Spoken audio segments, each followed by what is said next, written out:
Chief of defence forces field marshal Syed Asim Munir نے کہا ہے کہ پاکستان کی ترقی کو پروپیگنڈے یا بیرونی سرپرستی میں ہونے والی دہشت گردی کے ذریعے روکا نہیں جا سکتا۔ فیلڈ مارشل نے ان خیالات کا اظہار کوئٹہ گیریژن کے دورے کے موقع پر کیا۔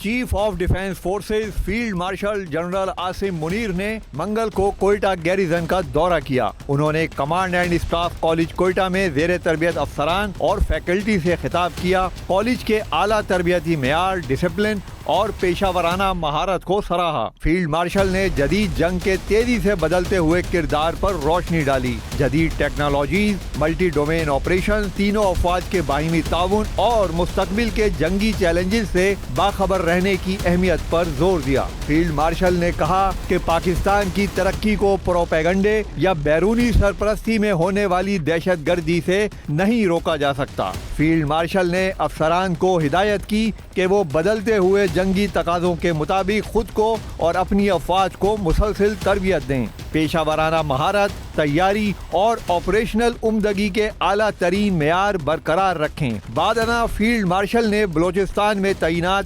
فارمیشن کے افسران اور جوانوں سے بھی ملاقات کی۔ موجودہ سیکورٹی صورتحال کے تناظر میں انہوں نے اس عزم کا اعادہ کیا کہ پاکستان کی مسلح افواج عوام کی حمایت کے ساتھ دہشت گردی کی ہر شکل کے خاتمے کے لیے مکمل طور پر تیار ہیں۔